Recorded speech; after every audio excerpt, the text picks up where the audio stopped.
Salut les alchimistes, bienvenue dans cette vidéo compte rendu de la finale 2023 qui s'est déroulée à Oison le dernier week-end d'août. Cette finale 2023 comprenait 30 joueurs qui s'étaient qualifiés à travers les Open, les Clash, c'est-à-dire les tournois, et aussi les Chroniques de Mornéa. Pour vous faire un petit sommaire en fait de cette vidéo, parce que ça comprend vraiment pas mal de choses, on va parler d'une part du lieu qui accueillait la finale, et de la grange bien sûr qui est emblématique, le Mouton Noir. On va parler des règles en fait de la finale elle-même et de tout le système. On va présenter les listes des joueurs, donc les 30 listes des joueurs voilà, qui étaient joués. Bien sûr des photos de parties. On va parler des concours de peinture aussi qui avaient lieu durant cette finale. Des repas, bien sûr, chose importante, parce qu'il y a eu 3 repas servis par la Mandragore qui est absolument exceptionnel. La soirée du samedi soir, il y aura des interviews de joueurs, il y a la grande finale comment dire, les résultats et les trophées.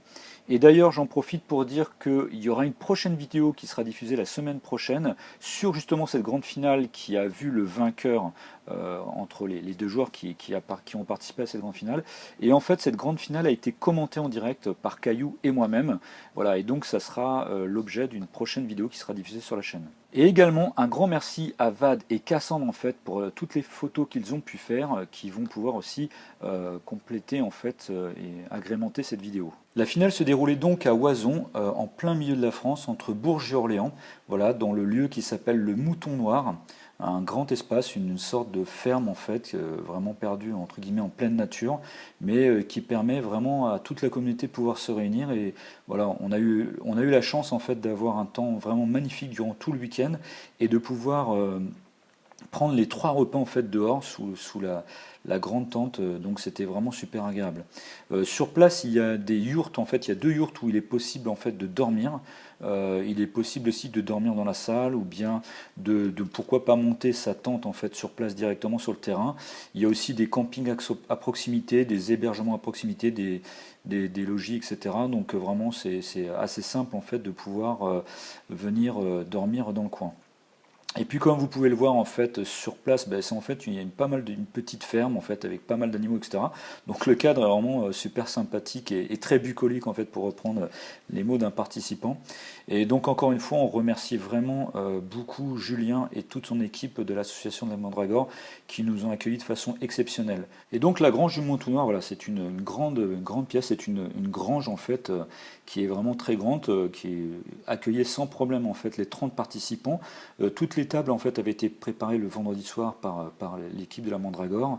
Il y avait aussi une table, voilà, que vous pouvez voir avec les trophées pour les vainqueurs, ainsi que les trophées pour récompenser les joueurs et les concours de peinture. De notre côté, Alchimiste Miniature, nous on avait emmené bien sûr toutes les vitrines pour pouvoir montrer un peu l'ensemble de la gamme bien sûr aux joueurs. On faisait bien sûr de la vente sur place et surtout on avait des nouveautés en avant-première que vous pouvez voir, donc 3 figurines des cultes de Rados et 2 figurines de l'Utopie. Alors au niveau règlement en fait de la finale elle-même, comment ça se passait?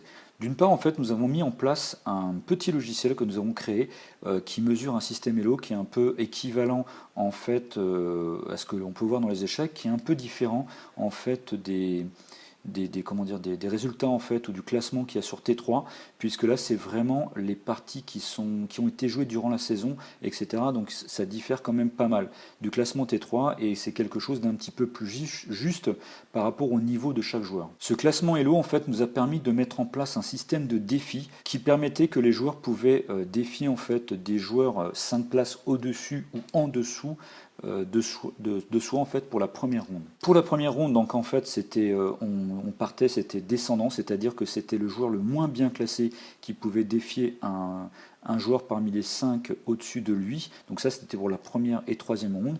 Et pour la deuxième et quatrième ronde, c'était de façon inverse, c'est-à-dire que les joueurs les mieux classés pouvaient choisir un joueur parmi les 5 places en dessous d'eux. 4 parties étaient donc jouées le samedi avec des scénarios fixes et puis des objectifs secrets.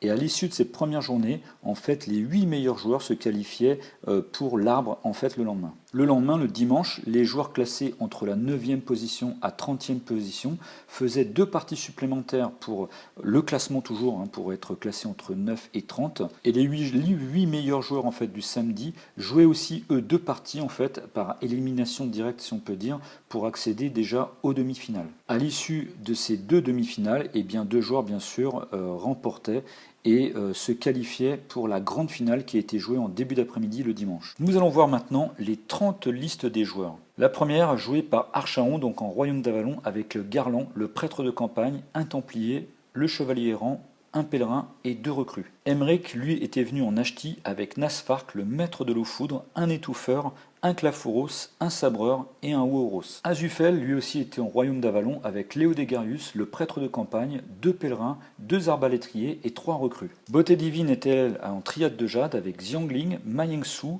un alchimiste du long soupir, un disciple de l'école du soleil de cristal, une sentinelle, 2 miliciens archers et le Chinge. Caillou, toujours fidèle à la garde Cobra, avec Lin Biao, le disciple du nuage noir, l'immortel, 2 ombres et 3 brumes. Scholl était en Royaume d'Avalon avec Garland, Mordren, le prêtre de campagne, un templier et 2 arbalétriers. Eletorn était venu avec les cultes de Rados avec Radamante, Rigosan, une Vestale, une scarificatrice, 2 flagelleuses et 2 martyrs. Eladan, fidèle au Royaume d'Avalon, est venu avec Garland, Berak, le prêtre de campagne, un templier, le chevalier errant et une recrue. Full Metal Daddy était venu en triade de jade avec Li Ping, Feng Sao, un alchimiste du long soupir, 2 sentinelles du cœur de fer, un milicien lancier et le Chinge. Gags était venu en Royaume d'Avalon avec Garland, le prêtre de campagne, un templier, le chevalier errant, 2 recrues et 3 rabatteurs. Grimoald était venu en évadé avec l'Ifrit Piritain, un étrangleur, une écorcheuse, 2 fugitifs, la dresseuse et un vac. Erios était venu avec le clan Walosi avec Pitekika, 2 chamans de médecine, 2 lance-ruches et 2 guerriers vents. Jojo Lapin, seul représentant du temple, était venu avec Lotharius, le frère collecteur, un hospitalier, le porte-épée, 2 novices du temple et 2 auxiliaires. Côte de Bœuf était lui aussi en évadé avec l'Ifrit Piritain, Akan, 2 étrangleurs et le forcené. Cassandre était lui aussi en triade de jade avec Feng Sao, Ma Yingsu, une sentinelle, une ombre et 4 miliciens archers. Kurlem était venu avec la République Kaliman avec Abdelan, l'évocatrice, un djinn et 4 Jaraya. Luis, lui aussi en République Kaliman avec Dahlia, l'oracle et 4 Gulam. Magnor, quant à lui, avait choisi les Nyashti avec Nasfark, Bessaaz, le maître de l'eau foudre, l'étouffeur, un sabreur et un Siduros. Manu 62 était venu avec la triade de jade avec Xiangling, un disciple de l'école du soleil du cristal, la lame de la garde tigre, une sentinelle, un murmure, un milicien lancier et le Chinge. Miurose était en Royaume d'Avalon avec Garland, le prêtre de campagne, un templier, un rétière, un arbalétrier, 2 recrues et 2 rabatteurs. Nico Leblond en clan Walosi avec Pitekika, 2 chamans de médecine, 2 lance-ruches et 2 guerriers vents. Odin a sorti l'Utopie avec Evan, Foldo,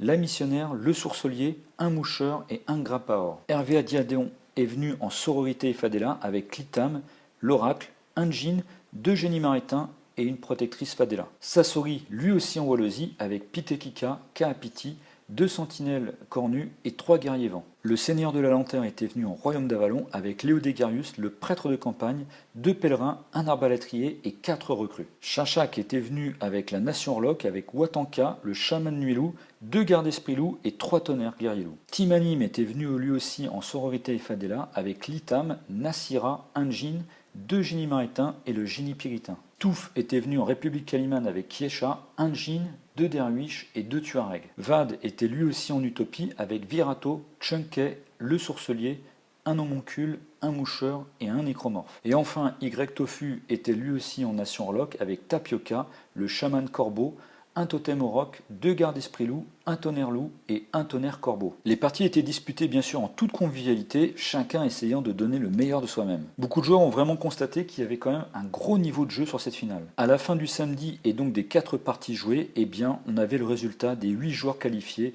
pour le top 8, pour l'arbre en fait, pour le lendemain. Et bien sûr aussi le résultat des places 9 à 30. Alors cette finale, ça se passe comment? Bah écoute, très bien pour l'instant, super ambiance, les adversaires toujours hyper sympas, voilà, non, c'est vraiment bien. Une originalité cette année avec les systèmes d'appareillement à base de défis. Donc c'est bien parce que ça permet de choisir qui on veut défier, mais parfois on a des mauvaises surprises parce qu'il y a quelqu'un qui nous défie avant. Donc voilà, c'est sympa. Bah écoute, très bien. Le lieu, on était déjà venu l'année dernière et on est revenu avec plaisir. Tant la qualité de l'accueil, les locaux, la nourriture aussi. Et le tournoi lui-même, pour l'instant, ça se passe super bien. Il y a du monde, donc c'est agréable de voir aussi pas mal de têtes dessus.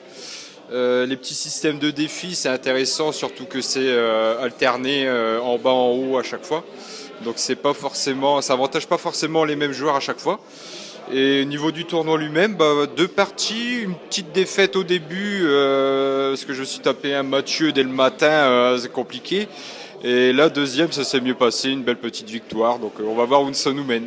On va espérer avoir un beau petit trophée à la fin, quoi.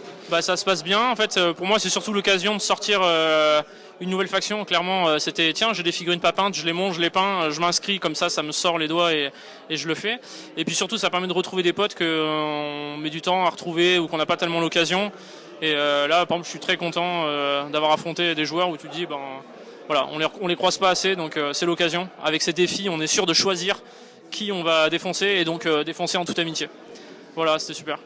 Ça se passe très bien, une très bonne finale, avec une originalité, c'est de pouvoir choisir un peu qui affronter, tout en n'allant pas du haut en bas, c'est-à-dire en restant à peu près, choisir à peu près les mêmes niveaux. Et cette année, c'est un bel endroit, là, au Mouton Noir.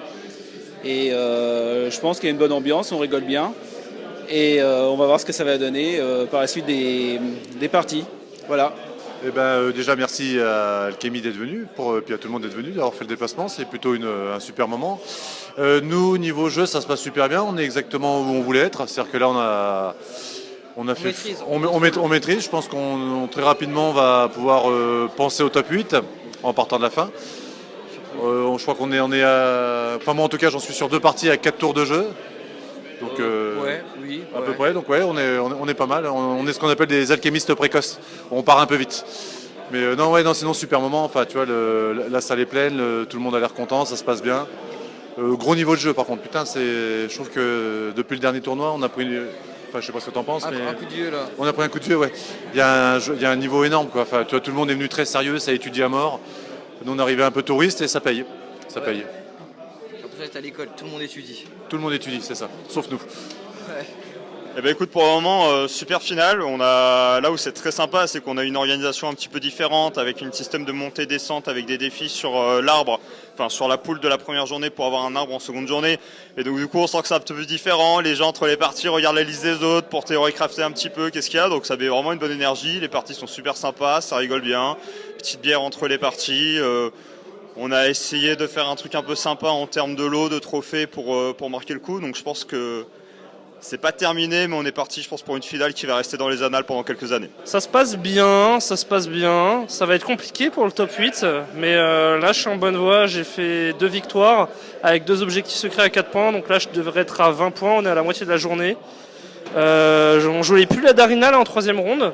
Et jouant en Combra avec une Biao et le disciple de l'école du nuage noir, ça va bien se passer normalement. Donc pas trop inquiet, mais le top 8 ça va être compliqué de l'atteindre, donc on espère et on croise les doigts. Impec. Je suis venu, déjà le lieu franchement, j'étais pas venu l'année dernière, là c'est épatant quoi. Si tu peux mettre un coup sur la charpente là, franchement c'est génial. Et ça se passe bien, le système, j'aime bien le système de défi qui monte et qui descend là, c'est original. Et je me suis fait une petite liste, 4 Jaraya, un Djinn et 2 alchimistes, et je suis content, je m'amuse bien. C'est super cool. Voilà. Je reviens l'année prochaine avec grand plaisir. Pour l'instant plutôt bien, 2 parties, 2 victoires.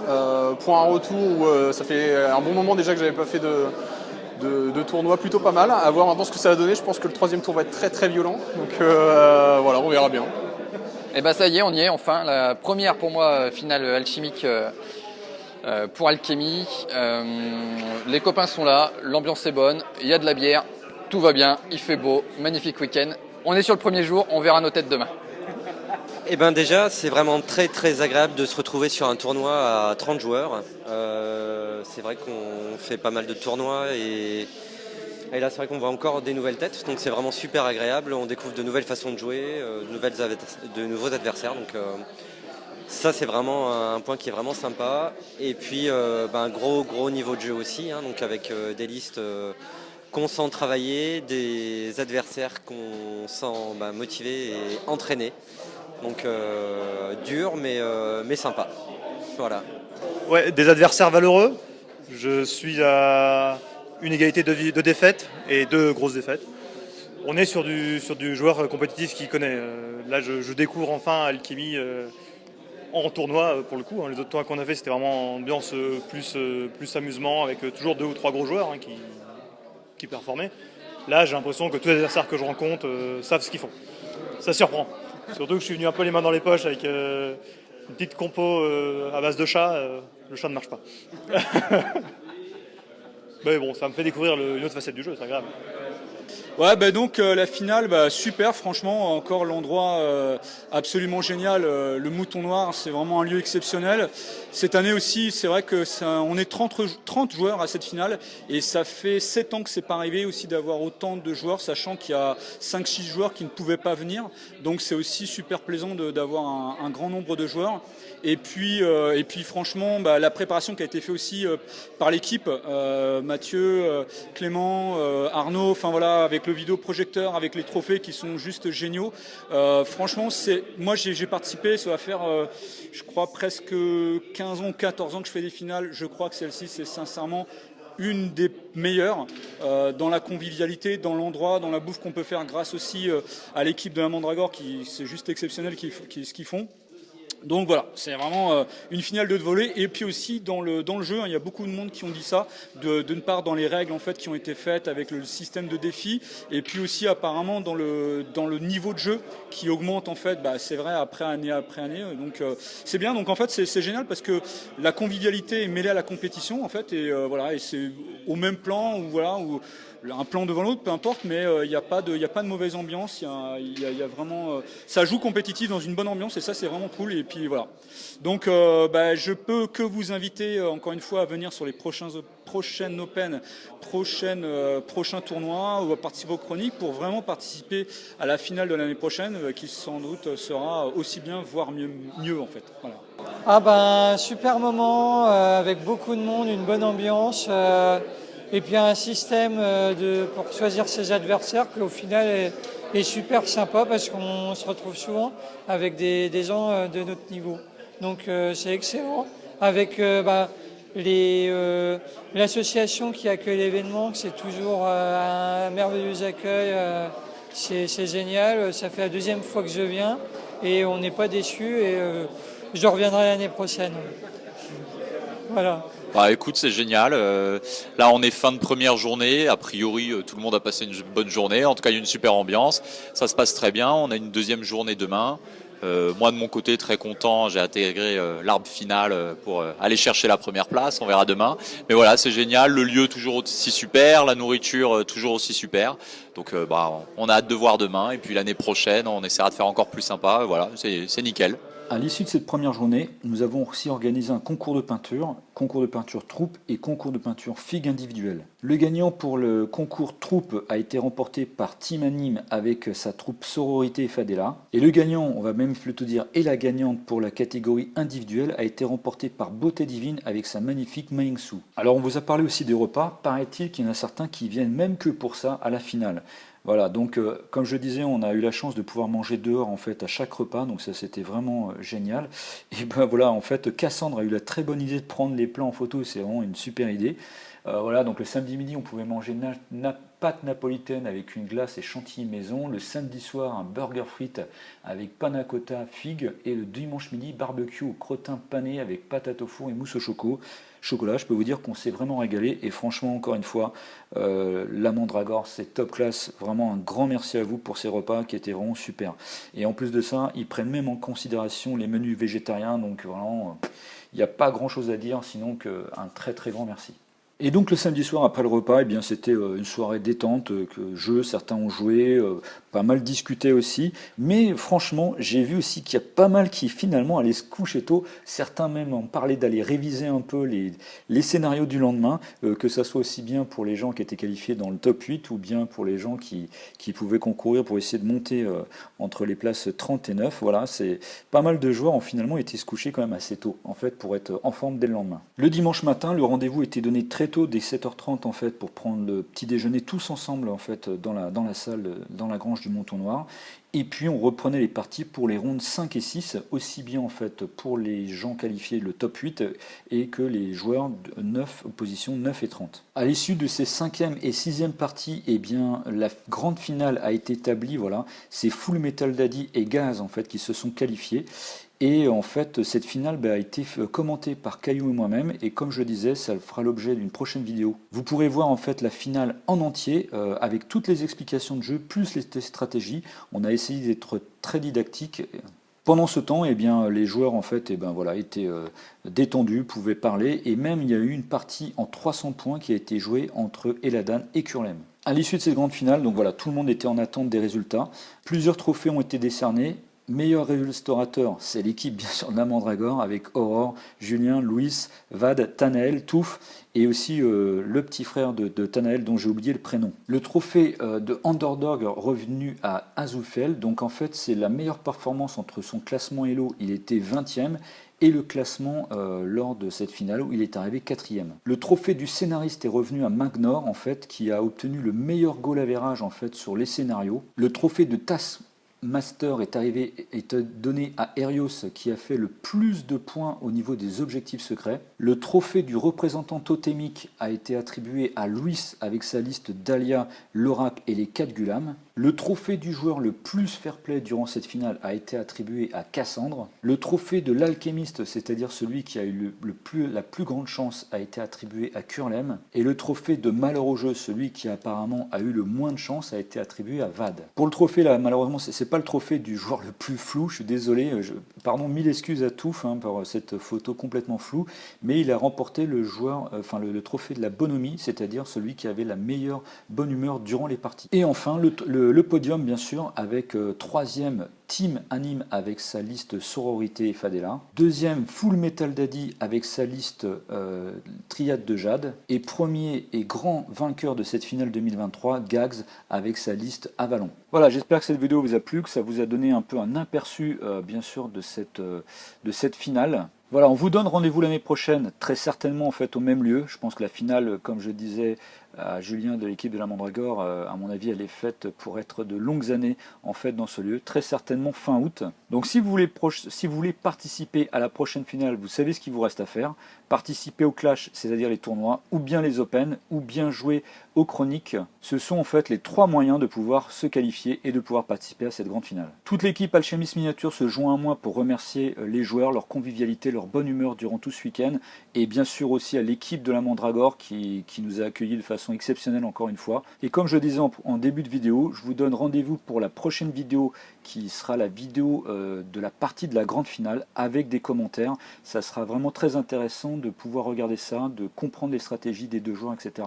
Je peux vous dire que ça vaut vraiment son pesant d'or sur le plan du jeu en fait. En attendant, voici un diaporama de photos, mais avant ça, un dernier mot des joueurs. 1, 2, 3,